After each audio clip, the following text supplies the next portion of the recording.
celebrarlo, tenemos que alegrarnos. Y este privilegio, hermanos, de cantar juntos, de poder compartir un tiempo de alabanza, no es algo así nomás, no es un evento más en la vida, es algo importante, es algo que el Señor ha puesto en nuestras vidas, nos ha provisto lugar, tiempo, espacio, recursos, como para que nosotros podamos dedicarle a Él la alabanza que Él se merece, y somos privilegiados de poder estar con Él. Bueno, hoy no les voy a enseñar nada nuevo, ¿ok?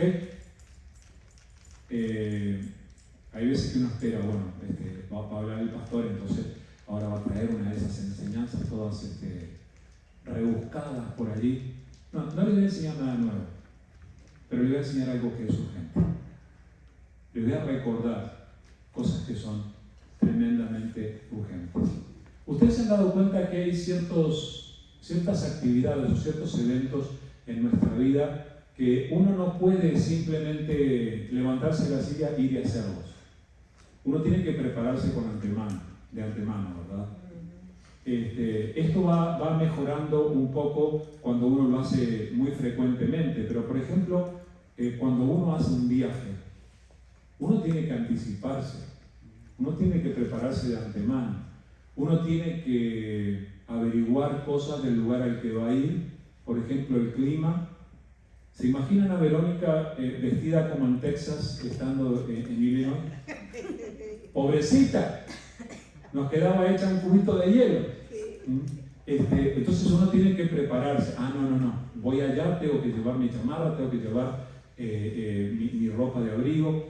Uno cuando viaja se prepara y, por ejemplo, ustedes saben que este es un tip, no les cobro nada por este tip, pero es importantísimo. Cuando uno quiere hacer un viaje por avión, y especialmente vuelos internacionales, uno tiene que conseguirlos más o menos 3 meses o 2 meses antes.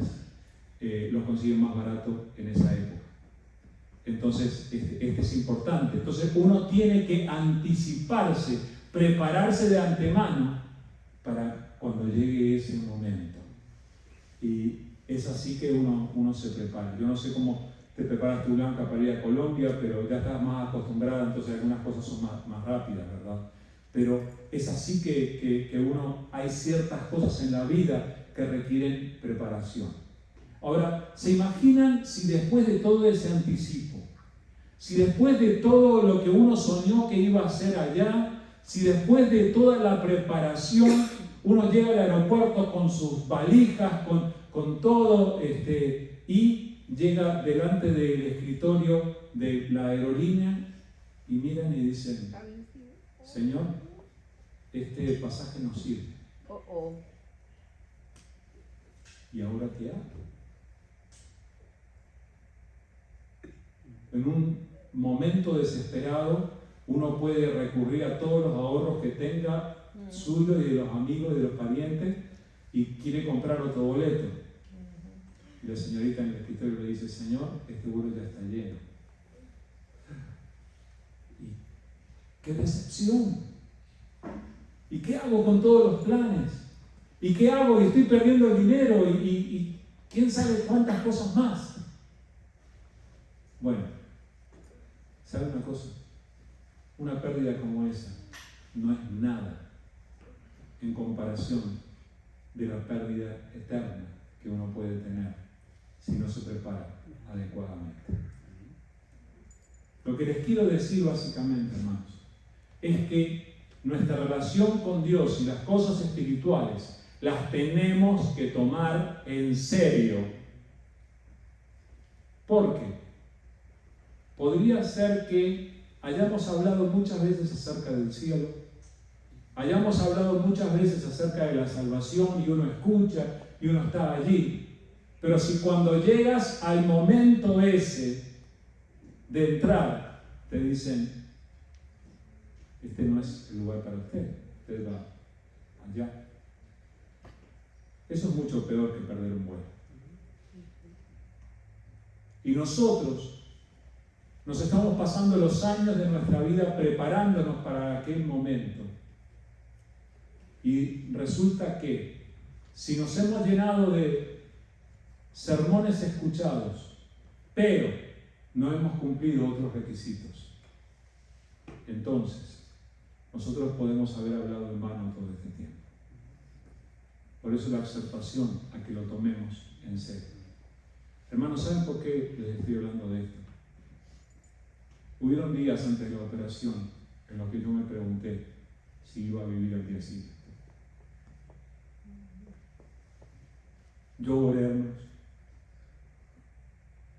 para que mi esposa no tuviera el susto de encontrarme muerto en la cama. Y lo decía en serio. Yo no tenía fuerzas. Y los doctores confirmaron. Mi corazón estaba funcionando a menos del 15% de su capacidad. Un cardiólogo que tiene años haciendo esto nunca vio un corazón tan dañado como el mío. Por eso no puedo parar de estar agradecido al Señor por poder estar aquí con ustedes. Pero en medio de todo esa confusión que trae sentirse tan mal, yo me pregunté, hermanos, ¿y si yo muero ahora qué? ¿Qué pasa después? O sea, ustedes dicen, bueno, tú eres el predicador, tú claro nada. Cuando se nos ajustan las tuercas de la vida, cuando vienen las situaciones difíciles, uno tiene que cuestionarse. Y ese cuestionamiento es para bien. Se los estoy diciendo para que se lo cuestionen seriamente, porque es para bien. Tú te tienes que preguntar si vas allá o no. Y tienes que estar seguro.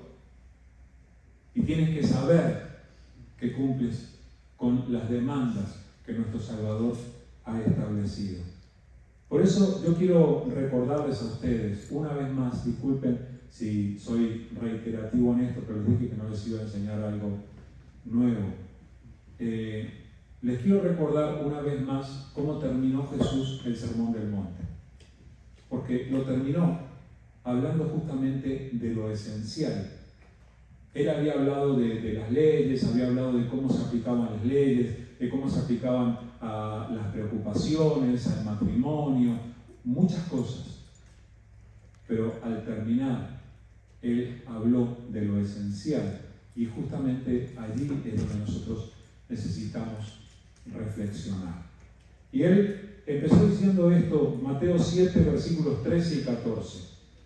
Mateo 7, 13 y 14. Dice, entrad por la puerta estrecha, porque ancha es la puerta y espacioso el camino que lleva a la perdición, y muchos son los que entran por ella. Porque estrecha es la puerta y angosto el camino que lleva a la vida, y pocos son los que la hallan. Dígame que usted no sabía esto. Usted lo sabía. Usted conoce este pasaje, sabe lo que dijo Jesús. Saben que Jesús habló de la puerta estrecha y del camino ancho. Ahora, la pregunta es, ¿por qué camino estás andando? ¿Qué es lo que quiso decir Jesús cuando pronunció estas palabras? El Señor básicamente está diciendo que la gran mayoría de los seres humanos siguen la corriente unos de otros y terminan ¿dónde? Dice ahí, la perdición. Se pierden. ¿Lo quieren más claro? Van al infierno. Duele decirlo, hermanos. Pero la mayoría de la humanidad, por voluntad propia y por decisión propia, están yendo a la perdición. ¿Por qué? Porque andan por el camino ancho. La exhortación de Jesús es, oigan, entren por donde los poquitos entran. Ustedes se dan cuenta que esto es una exhortación a ser diferentes. Se dan cuenta que este es un llamado a que nosotros no hagamos las cosas como las hace la mayoría. Nosotros vamos a ser los raros de la comunidad. Vamos a ser extraños porque nos vamos a comportar de una manera diferente a como lo hace la mayoría de la gente. ¿Dónde pone la mayoría de la gente su mirada? En el dinero. Nosotros somos llamados a enfatizar y a considerar importantes otras cosas que no son el dinero. Y podemos seguir contando diferencias a las que somos llamados. Pero fíjense que Jesús aquí no hizo una lista de las diferencias, sino que simplemente dijo, oigan, sean diferentes. Ustedes tienen que entrar por la puerta angostita. A lo largo de la historia de la humanidad se han hecho cada locura. ¿Saben que hasta el día de hoy existen por lo menos 2 monasterios, tal vez más, en los que se hicieron puertas angostitas? Porque tomaron como que Jesús estaba hablando de que si uno estaba un poco gruesito, algunos de ustedes no pasaban. Lo tomaron así, ¿verdad? Perdiendo la esencia de lo que Jesús está enseñando aquí. Jesús llama a que aquellos que le siguen van a ser diferentes y también van a ser minoría. Hermanos, ¿saben qué? Si ustedes quieren ser populares, hay otros lugares donde ir. Si ustedes quieren obtener el aplauso y el reconocimiento de muchísima gente, es en otra parte. Pero si están dispuestos a pagar el precio, entonces aquí es el lugar. Nosotros, los cristianos, somos llamados a entrar por la puerta angosta. Estrecha es la puerta y angosto es el camino que lleva a la vida. Y pocos son los que la hallan. Eso quiere decir que si tú hallaste en Cristo Jesús la puerta que lleva a la vida, entonces eres un privilegiado, una privilegiada. Es una bendición.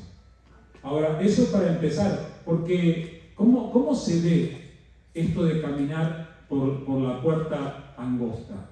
¿De qué manera se nota la diferencia entre los que van por el camino ancho y por la puerta angosta? Miren lo que sigue diciendo Jesús en Mateo 7, del 15 al 20. Dice, guardaos de los falsos profetas que vienen a vosotros con vestidos de ovejas, pero por dentro son lobos rapaces. Por sus frutos los conoceréis. ¿Acaso se recogen uvas de los espinos o higos de los abrojos? Así, todo buen árbol da buenos frutos, pero el árbol malo da frutos malos. No puede el buen árbol dar malos frutos, ni el árbol malo dar frutos buenos. Todo árbol que no da buen fruto es cortado y echado en el fuego. Así que, por sus frutos los conoceréis. Ahora, miren bien este pasaje. Básicamente, es una enseñanza para que los hijos de Dios aprendan a distinguir a los malos maestros. ¿Sí? Acá está hablando de los falsos profetas y dice, guárdense de ellos, tengan cuidado. Esto es un llamado de atención. ¿Y cómo vamos a distinguirlos? Bueno, ¿saben qué? Hay unos cuantos profetas, unos cuantos falsos profetas que son bien elocuentes, gente, que hablan bonito y que hablan de cosas espirituales también. Vivimos en una época en la que más que nunca en toda la historia tenemos que tener cuidado de lo que miramos o escuchamos, porque tenemos tantos predicadores en YouTube. Estamos todos, yo estoy. Estamos todos ahí. ¿Y qué es lo que nos dice la palabra? Cuidado, guardaos, prestad atención. Ahora, ¿cuál es la marca que señala la diferencia entre un falso profeta y uno verdadero? Por sus frutos los conoceréis. Una cuestión de fruto. Uno tiene que preguntarse, cuando escucha lo que escucha, qué resultado está produciendo esta persona en la vida de otros. Y tiene que considerar los frutos. Ahora, con respecto a esto de los frutos, no es solamente aplicable a los falsos profetas. ¿Sabes a quién es aplicable? A ti y a mí. Aquí Jesús hace como una exposición un poco más larga, ¿verdad? Dice, ¿acaso se recogen uvas de los espinos o higos de los abrojos? Así todo buen árbol da buenos frutos, pero el árbol malo da frutos malos. No puede el buen árbol dar malos frutos, ni el árbol malo dar frutos buenos. Todo árbol que no da buen fruto es cortado y echado en el fuego. Así que, pero esperen, esta parte del medio, ¿a quién se aplica? ¿Solo a los falsos profetas? No, se aplica a todos nosotros. El árbol bueno da buenos frutos. Y hemos estado enfatizando y hemos estado leyendo una y otra vez Juan capítulo 15. Sé que a algunos de ustedes les resulta bastante conocido, donde Jesús dice, yo soy la vid, vosotros los pámpanos. El que permanece en mí lleva mucho fruto, porque separados de mí nada podéis hacer. Juan 15:5. Yo pensé que todos acuerdan, no me decían. Bueno, pero hay un énfasis en la enseñanza de Jesús, no solo aquí, en cuanto al resultado que produce la vida. Entonces, cuando pensamos en esto de entrar o no por la puerta angosta, nosotros tenemos que cuestionarnos, a ver, si voy por el camino angosto, tengo que preguntarme qué fruto está dando mi vida. ¿Qué resultado estoy dejando en la vida de los demás? ¿Qué es lo que produce mi conversación, mi comportamiento, mi relación con los otros? ¿Qué es lo que está produciendo? Sí hay que preguntarse, hermano. Es cierto que los demás van a tomar sus propias decisiones, que los demás muchas veces cometen sus propios errores sin mi ayuda, pero yo tengo que preguntarme qué tipo de resultados estoy produciendo. ¿Saben? Los resultados salen muchas veces por aquí, por la boca. Los resultados muchas veces se ven en cómo nosotros nos comportamos. Y no se asombren, pero la gente nos mira. La gente ve lo que hacemos. Y muchas veces lo que hacemos produce más resultados que lo que decimos. Entonces, necesitamos prestar atención a esto del fruto. Yo no sé si se dieron cuenta, pero este no es el único pasaje, pero aquí Jesús dice, todo árbol que no da buen fruto es echado, es cortado y echado en el fuego. ¿A qué le suena eso? Uno no quiere decirlo, pero es el infierno. Escuchen, o uno da buen fruto o termina en la fogata. No hay opciones alternativas. Entonces, nuestro compromiso con el Evangelio tiene que ser de tal magnitud, de tal calidad, que nuestra vida produzca un resultado. Un resultado a la medida de Cristo Jesús. Un resultado que afecte las vidas de otros. Entonces, esto es algo que tenemos que aprender a considerar. Si vamos por el camino angosto, vamos a dar para el Señor buen fruto. Pero miren lo que sigue diciendo Jesús un poco más adelante, Mateo 7, 21 al 23. No todo el que me dice, Señor, Señor, entrará en el reino de los cielos, sino el que hace la voluntad de mi Padre que está en los cielos. Muchos me dirán en aquel día, Señor, Señor, ¿no profetizamos en tu nombre? Y en tu nombre echamos fuera demonios. Y en tu nombre hicimos muchos milagros. Y entonces les declararé, nunca os conocí. Apartaos de mí, hacedores de maldad. Este es uno de los pasajes más fuertes que podemos encontrar en la palabra. Y tan específicos. Cuando Jesús en este pasaje dice en aquel día, ¿saben a qué día se refiere, no? Aquel día es el día del juicio. Es el día en el que te vas a tener que presentar delante del Señor y vas a tener que rendir cuentas por lo que hiciste o no hiciste. Porque la palabra dice que está establecido que todos los hombres mueran una sola vez y después de esto, el juicio. Entonces, ¿de qué está hablando Jesús? Está diciendo que no alcanza con aprender a decir las palabras adecuadas. Acá, gracias a Dios, podemos aprender a decir las palabras adecuadas. Y está bien aprender a decir las palabras adecuadas.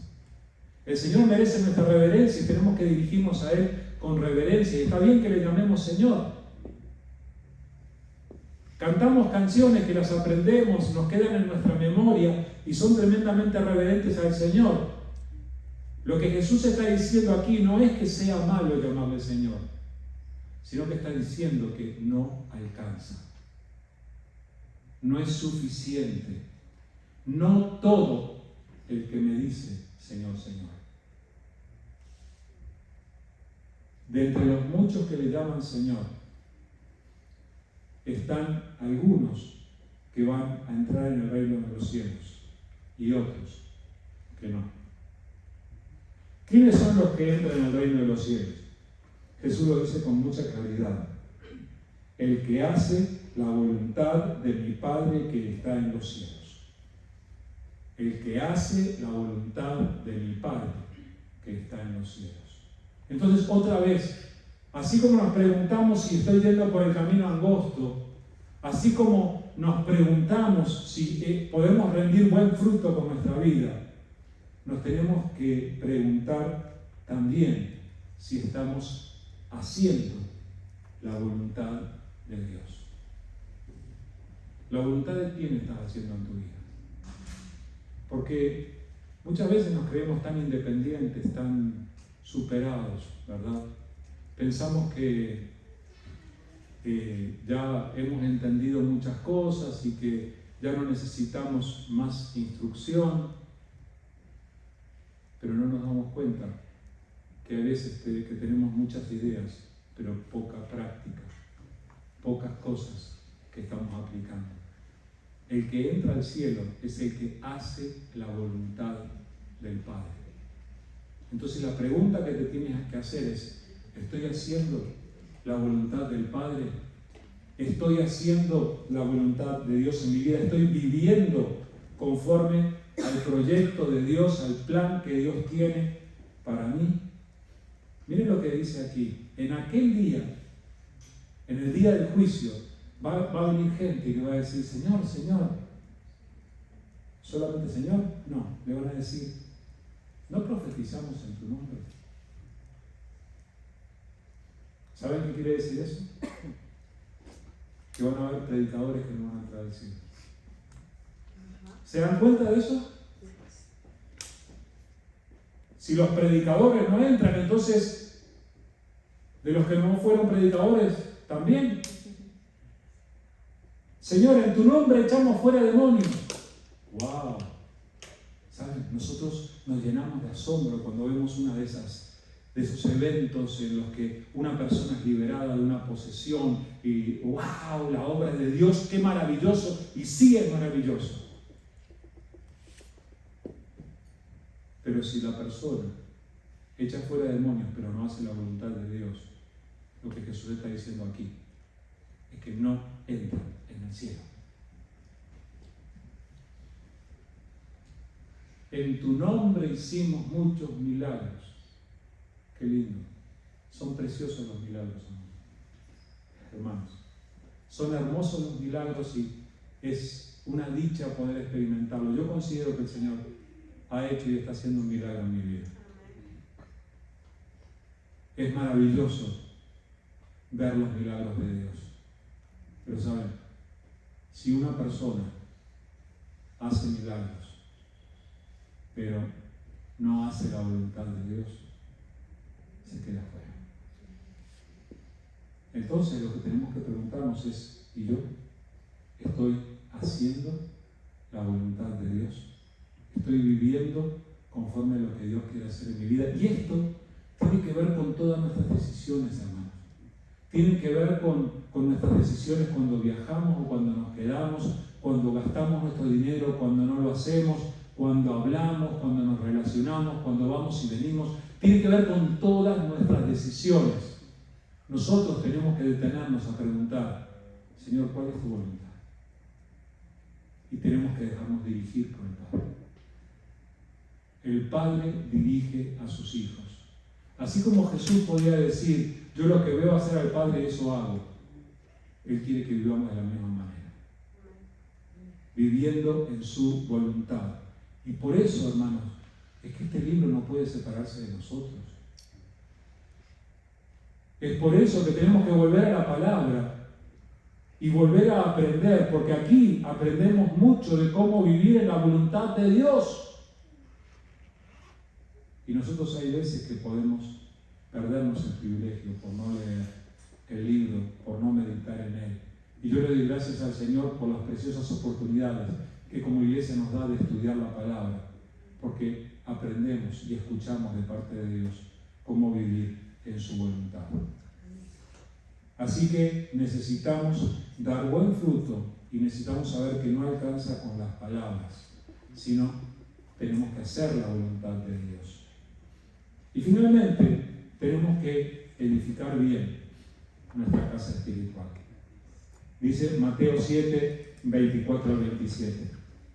Cualquiera pues que me oye estas palabras y las hace, le compararé a un hombre prudente que edificó su casa sobre la roca. Descendió lluvia y vinieron ríos y soplaron vientos y golpearon contra aquella casa y no cayó porque estaba fundada sobre la roca.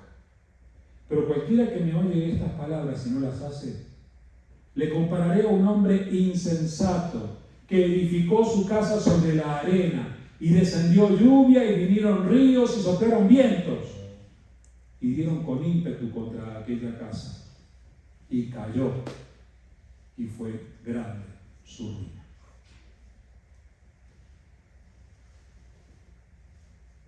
Aprendí esta enseñanza cuando recién conocí al Señor y le enseñaba a los niños, me pusieron a enseñar niños en la escuela dominical, que ayudaba mi pastor, y cantábamos aquella cancioncita, el sabio en la roca su casa edificó, y cantábamos esta historia. Qué linda la historia del sabio que edificó su casa sobre la roca. Sobre qué material la estás edificando tú. No pierdas la enseñanza de lo que Jesús está diciendo. Jesús de cierta manera está volviendo a enfatizar lo que acababa de decir en cuanto a que el que entra en el reino de Dios es el que hace la voluntad de Dios. Jesús dice, el que me oye estas palabras, sus enseñanzas, y las hace. O sea, no solamente lee para saber, no solamente lee para enterarse, no solamente lee para adquirir conocimiento, sino que lee para obedecer. El obediente, el que oye mis palabras y las hace, ese es el que edifica su casa sobre la roca. Por si nadie le queda claro, luego dice, cualquiera que me oye estas palabras y no las hace, y ahí cuenta acerca de la casa que se destruye. Entonces, una vez más, el énfasis es en hacer o no hacer lo que el Señor nos enseña. Y ahí está la otra pregunta que tenemos que hacernos. ¿Yo solamente me lo aprendí o estoy poniendo en práctica? Hermanos, ¿saben que la palabra dice en los 10 mandamientos, dice, no dirás falso testimonio? Porque conozco a algunos cristianos que no se han enterado. O parece. Eso como una. Ustedes saben que la palabra dice que nos amemos unos a otros, como Él nos ha amado. Ustedes saben que la palabra nos llama a ser misericordiosos, a ser perdonadores, y podemos seguir. La palabra es. nuestra guía de vida.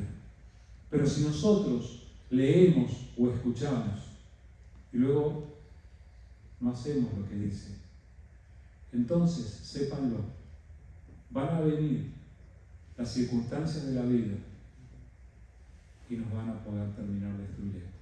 Ustedes se dieron cuenta que la descripción de lo que le sucede a una y a otra vida es igual. Dice al principio, descendió lluvia y vinieron ríos y soplaron vientos y golpearon contra aquella casa. La segunda vez dice, descendió lluvia y vinieron ríos y soplaron vientos y dieron con ímpetu contra aquella casa. Las dos vidas son golpeadas por las circunstancias, así como cualquiera de nosotros. La palabra del Señor no nos enseña acerca de una vida exenta de problemas. Pero cuando vienen los problemas, ¿qué efecto producen en tu vida? ¿Te destruyen espiritualmente o permaneces firme? Esa es la diferencia. Y la diferencia está entre los que escuchan para obedecer y los que solamente escuchan y no obedecen.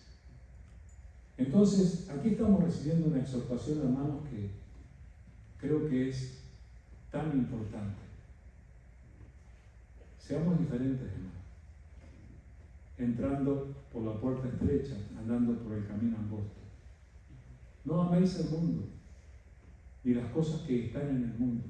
El que ama al mundo se pierde. No sean como todos los demás. La gente no le presta atención a las enseñanzas de Jesús para obedecerlas, pero nosotros sí tenemos que hacerlo. Dice en Lucas, y ustedes lo saben esto, y decía a todos, si alguno quiere venir en pos de mí, niéguese a sí mismo, tome su cruz cada día y sígame, porque todo el que quiera salvar su vida, la perderá. Y todo el que pierda su vida por causa de mí, la salvará. ¿Se han dado cuenta qué es lo que nos conviene? Perder la vida por causa de Jesús. Nos conviene. Y no se está refiriendo a que vayamos a la muerte, que nos tiren en el circo romano, que nos apedreen o que nos lleven a un batallón y nos disparen. No. Se está refiriendo a que nosotros seamos capaces de renunciar a la manera nuestra de hacer las cosas. Que nosotros dejemos de vivir nuestra vida y que empecemos a vivir la vida conforme a la voluntad del Padre. Así que, hermanos, acabamos de ser exhortados por la palabra. Que el Señor nos ayude a poner en práctica su palabra, su enseñanza. Que el Señor nos ayude a dar el fruto que Él quiere que demos. Que el Señor nos ayude a no conformarnos con conocer las palabras adecuadas, sino que podamos vivir conforme a la voluntad del Padre. Así que cada uno de nosotros va a saber en qué áreas y en qué aspectos de su vida esto se le aplica personalmente. Si después alguno de ustedes necesita hablar conmigo, por favor, no duden en hacerlo. Pero más que nada, busquen personalmente. Cada uno de nosotros tiene que ir y buscar a Dios y decirle, Señor, yo quiero caminar por el camino. Y cada uno tiene que tomar la decisión delante de Dios. Vamos a ver. Amado Padre, te damos tantas gracias, Señor. Gracias porque podemos tener el privilegio de escuchar y compartir y leer estas palabras tuyas, que tienen la capacidad de salvarnos la vida, Señor, que tienen la capacidad de darnos vida. Por eso te damos gracias por estas palabras, Señor. Y Señor, Tú nos conoces, Padre. Delante de ti no hay nada que esté escondido, Señor. Padre, por favor, perdónanos, porque hay ocasiones en las que no hemos hecho tu voluntad, ni nos hemos preguntado a veces siquiera cuál es tu voluntad. Señor, perdónanos, porque muchas veces nos hemos dejado llevar por la corriente y hemos hecho las cosas como todos los demás, cuando tú nos estás llamando a ser diferentes. Señor, perdónanos, porque muchas veces hemos conocido tu palabra y nos ha parecido que con conocerla alcanza, pero no te hemos obedecido. Señor, perdónanos. Señor, perdónanos, porque a veces hemos pensado que con llamarte Señor, Señor, o con hacer milagros o echar fuera demonios alcanza. Señor, pero no hemos hecho tu voluntad. Por favor, Señor, ayúdanos, necesitamos de ti. Necesitamos afirmar nuestros pasos y estar seguros en la salvación que tú has querido darnos al enviar a tu Hijo a morir por nosotros. Señor, ayúdanos para que podamos con toda certeza y con toda deliberación afirmarnos en tus caminos y transitar por la vida conforme a tu voluntad, viviendo la vida conforme a lo que tú decides y no conforme a lo que a nosotros se nos antoja. Todo lo ponemos en tus manos y Señor, por favor, sigue hablando en nuestros corazones. Y Padre, ayúdanos para que también ayudemos a otros, para que puedan afirmarse en tus caminos, compartiéndoles esto mismo que tú nos has enseñado. Señor, extiende tu mano, tu bendición sobre cada uno de tus hijos, sobre nuestras familias, nuestros hogares. Señor, obra en nuestras vidas. Necesitamos de tu intervención más que nunca en la historia. Fortalécenos, Señor. Tú sabes que los días son malos. Pero por favor, Señor, que podamos ser de aquellos que por andar en tu voluntad permanecen firmes aún en las circunstancias difíciles. Gracias, Señor. A ti sea toda la gloria y la alabanza. En el nombre de Jesús. Amén. Amén.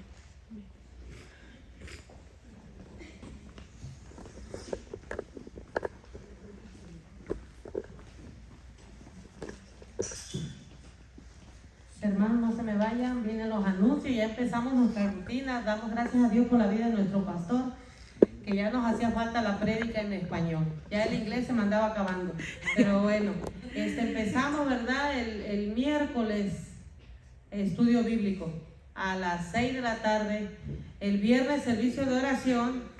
El domingo, estudio bíblico a las 9 de la mañana.